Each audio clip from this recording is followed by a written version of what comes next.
राधे राधे भक्तों। आज की हमारी कहानी है एक ऐसे मूर्तिकार की जो इतनी जीवंत मूर्तियां बनाता था कि मूर्ति असली है या नकली है यह पहचानना अत्यंत कठिन था। एक छोटा सा गांव था पत्थरपुर, जहां के सबसे मशहूर शख्स थे मास्टर दीनदयाल। दीनदयाल सिर्फ मूर्तिकार ही नहीं थे, वे मानव पत्थरों से बातें करते थे। दीनदयाल थोड़े सनकी भी थे और उनका एक चेला था जिसका नाम झुमरू था। वह मास्टर जी की मूर्ति बनाने में सहायता करता था। दिन बीत रहे थे पर मास्टर जी को अपनी कला पर इतना घमंड हो गया था कि वह भगवान को भी चुनौती देने लगे थे।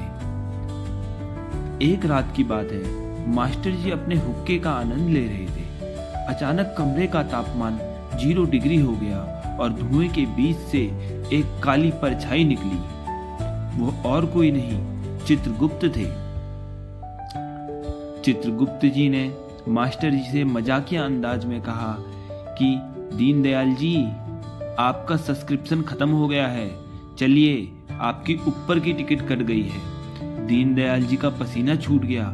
उन्होंने गिड़गिड़ाना शुरू किया, साहब अभी तो मुझे सबसे बड़ी कलाकृति बनानी है, झुमरू की शादी देखनी है, ऐसा वैसा पता नहीं क्या क्या कहा। लेकिन यमदूत नहीं माना। उसने कहा कि कल सुबह ठीक 4 बजे मैं आपके प्राण लेने के लिए आऊंगा। दीनदयाल जी उस रात को सो नहीं पाए। उन्होंने अपनी पुरानी अधूरी मूर्तियों को देखा। उन्हें एहसास हुआ कि उन्होंने पूरी जिंदगी पत्थर को इंसान बनाने में गुजार दी, लेकिन खुद एक अच्छा इंसान बनना भूल गए। उन्होंने झुमरू को लिए एक पत्र लिखा और अपनी सारी जमा पूंजी उसके नाम कर दी। डर के मारे दीनदयाल जी के दिमाग की बत्ती जली। उन्होंने रात भर में अपने जैसी दिखने वाली 10 मूर्तियां खड़ी कर दी। सुबह के 4 बजे जब यमदूत कमरे में आए तो उनकी आंखें फटी की फटी रह गई। कमरे में एक नहीं 11 दीनदयाल खड़े थे। सबके चेहरे पर वही झुर्रियां, वही धोती।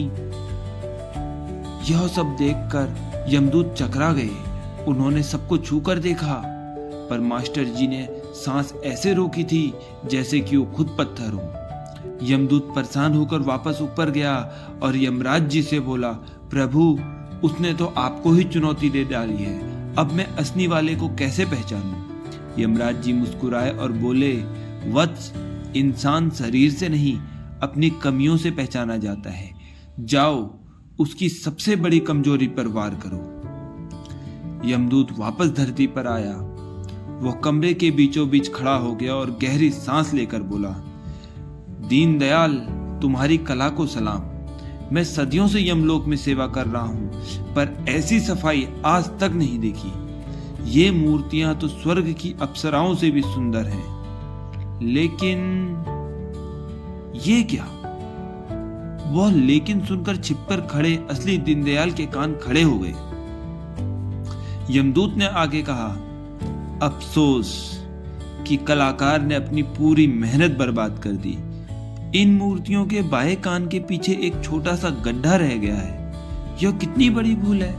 काश कलाकार जीवित होता और मैं उसे बताता कि उसने कितनी घटिया गलती की है।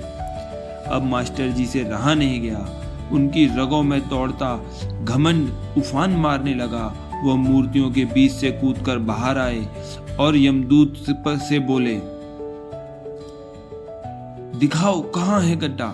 मेरी बनाई चीज में भगवान भी गलती नहीं निकाल सकते, तुमने गलती कैसे निकाल दी?